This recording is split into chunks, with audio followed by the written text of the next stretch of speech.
Did you see the Aaron Hernandez documentary on Netflix?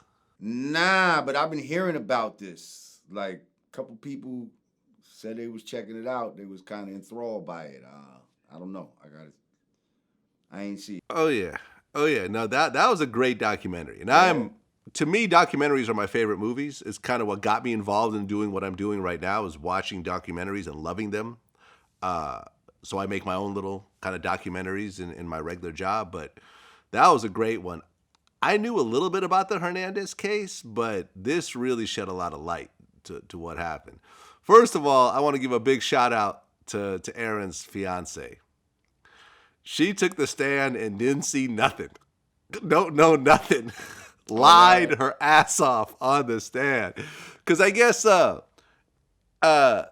had a bunch of cameras inside of their house, and they tried to delete a bunch of the footage, but some of it remained. So on the night of the murder, he's walking around the house with a gun in his waistband, and they're playing the tape to her. They're like, ma'am, what is this right here? She's like, I don't know.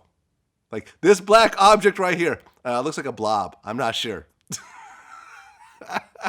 And then I'm sure, man, he basically take a tip from her. Yeah. And then at one point, she allegedly gets rid of the gun, and you literally see her with like this garbage bag with what looks like a gun case inside of it after he contacted her. And they're like, well, what did you do with this bag? I put it in a dumpster.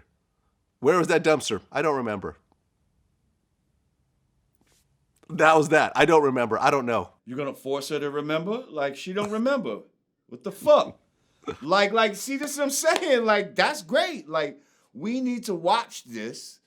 Get that in the frame of mind. Like, this is how y'all answer the police. Watch this woman right here. I ain't even see this shit. But listen to this woman right here. Get that in your brain. You see the way she's answering the police? This is how y'all supposed to answer. I don't know what the fuck you talking about. Wasn't me. Like, that used to get us out of so much shit back in the days. Like, I don't know what you're talking about. Oh, yeah. Before cameras, and even with cameras. You got to be a cold enough motherfucker to look at yourself on the camera and be like, I don't know who that is.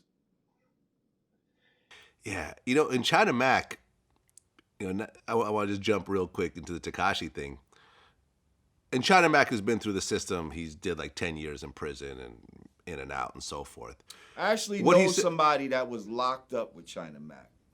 Okay. Mm-hmm. Okay. They said he official too.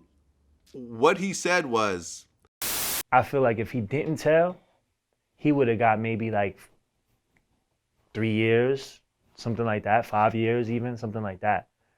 And I feel like if he didn't tell, those numbers probably would have went down a lot drastically, right? So all of them probably would have. If you see the numbers, one person got 20, and everybody else got 5, right? Besides, like, Mel Murder. You said Mel Murder got 10 or something like that. I think all of those. Mel Murder got 11. Shotty got 15. Right. So I think all of those numbers would have drastically went down if he didn't testify, right?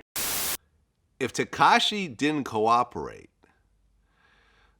everyone would have gotten much lower plea deals. And some people may have even gotten off. Because no one in that crew was talking about each other. Like, he was the only one that broke ranks and said, I'm telling on everybody. If he didn't do that, they would have a very tough case. The feds would be like, okay, this is going to be a tough one. Because they're not trying to go to trial and keep losing. Right. They would have had to offer, okay, instead of 15 years, Shotty could have gotten 5. Right. Instead of 5 years, Kuda B could have gotten a year. Bat, instead of 20 years, could have gotten 6. Like, by him not cooperating, and he might have gotten 4 years or something. But he felt it was better for him to tell on everybody and get a minimum sentence. Yep.